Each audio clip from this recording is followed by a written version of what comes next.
What's up, guys? So I know it's been a while since I put a video up. It's been super busy, and that damn hurricane didn't really help. But here we are, Team of the Week, Brandon Marshall. Now I do have the Dolphins chemistry helping a little bit, so keep that in mind. 91 catch, 91 catch in traffic, 89 short route, 90 medium route, 91 deep route, 92 juke, 87 trail. This guy's damn near a running back almost with 82 carry, and also of course 6'5".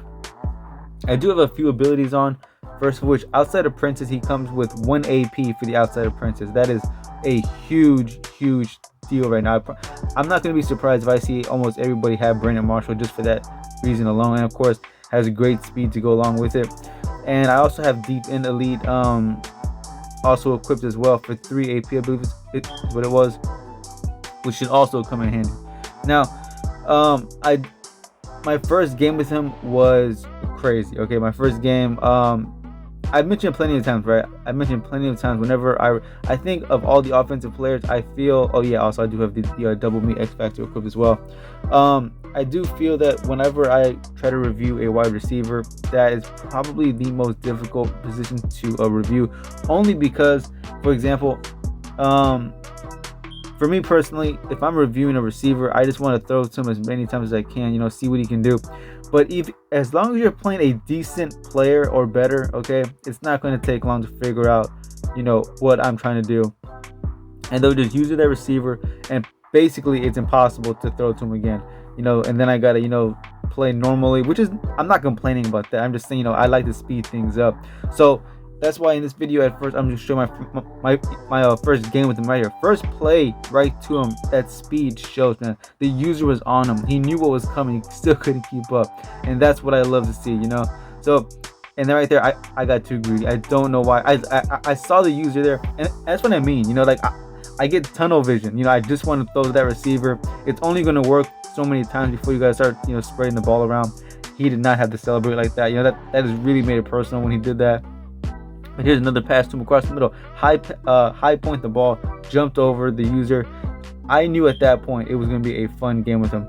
And right there, this is what I'm talking about. I got to spread the ball. I really didn't want to, because I really wanted to speed up the review. But if that's what you got to do. Now, this was my favorite thing to do in the red zone. Put him on a slant. Do not do stuff like this. Especially against someone like Charles Woodson on him. I tried to high point a fade pass. I should have just did the slant, because that's what was working. And of course, I cannot catch him, and he runs it back for a touchdown. For the 2 points. Oh, the reason I even went for 2 points because he went for 2 points, so I had to try to tie it up.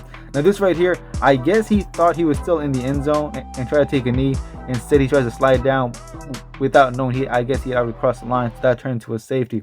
So I got the ball back. I'm still down by 2, but as long as I have Brandon Marshall and Casper, those are my top 2 weapons by far. Jalen Waddle, Tyreek Hill, they are very good receivers, don't get me wrong.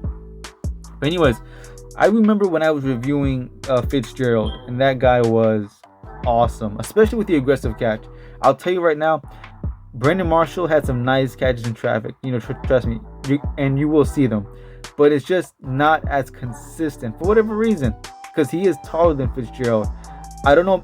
Okay, I'm going to assume it's because at the time there weren't as many great defensive players available as there are now, with all their abilities and whatnot. So that's what I'm going to assume is why Marshall was not getting as many aggressive catches, compared to someone like Fitzgerald. But that's just my opinion. But anyways, so that's why I would definitely say I wouldn't just throw the ball up every single chance. Unless you got that skill. I've seen people complain lately that the aggressive catch is getting out of control. Thankfully, I haven't really seen it personally. I haven't played against anyone who's just like aggressive catching me. If anything, it's stuff like this. There's cheesing these plays. It's crazy. Why is it that if you're in a cover 4, something like that would work? There's no reason if you're in a cover 4, a play like that should get wide open like that. But that's just what people will always do anyways. But anyways, so I catch this 2-point conversion. I do run it back to square the, because I was losing by 8 points. This does help a bit, And like I said, I want Brandon Marshall to be the hero of the game. Right here, I chuck it up to him. He's got a step on him, and he drops it. I get it. It was an early breakup. He didn't really flat out drop it. But still, that was hard to see. I was hoping that I wouldn't see anything like that. But this guy loves to send those corner blitzes, and I just wasn't really prepared for it. And once again, see, He had barely enough speed. Marshall had barely enough speed to get that. Now the only silver lining is that this guy does not. Whoever he had manned up on Casper was just getting beat over and over. And look at that. That play to Marshall made no sense. All right, that wasn't even catching in traffic. That was just a glitchy play. Not complaining, but at the same time, that's one of those things where I don't know if it was more of the card or just more of the game itself. Now at this point, I do take the lead with 1 point. All right, 1 point lead. This guy just moving down the field on this drive effortlessly.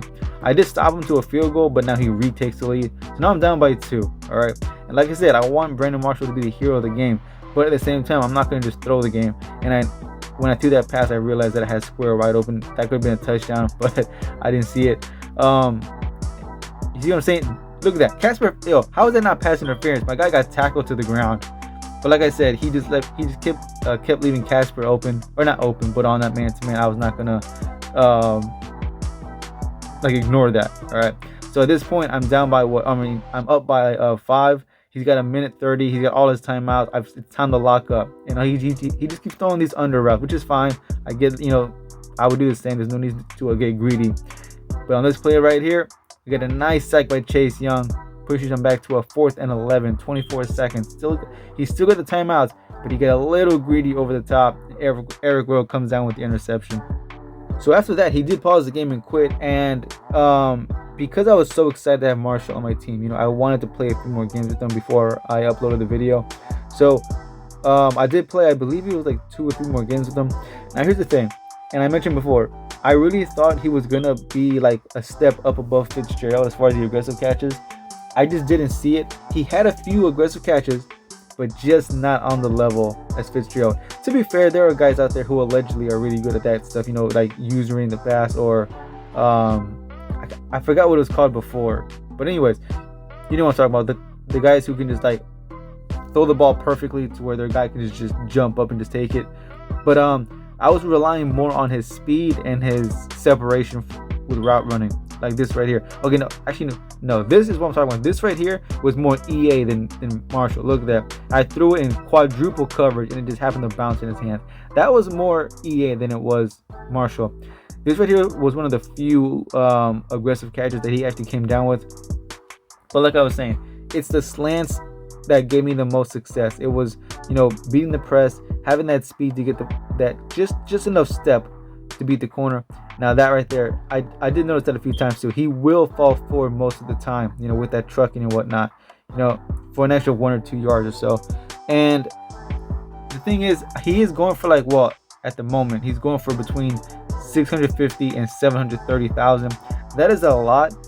To be fair, if you got like 3 million, go for it, I guess. But I don't see myself keeping him for now. I might as well sell him while he still has value. Team Diamonds, Most Feared, all that stuff is coming out relatively soon. His prices, actually, I'm already seeing prices drop. I'm sure you guys are too. So would I recommend getting him? Of course. I mean, he will make a difference, like I said. And of course, if you got a theme team, he'll be that much better. But as of right now, if you're one of those guys who's saving up coins, I would not at all recommend breaking the bank for him. That's just my opinion. Just wait a few days, wait until these promos come out. His price might even drop to 400,000 or so. Then maybe you should consider it because of the outside apprentice and the speed and everything else that he offers. But guys, thanks for watching. I do also have the Taysom Hill review coming out today in a few hours. Make sure you stay tuned for that. And guys, if you are new, make sure you like, comment, subscribe. I'll see you guys next time. Peace.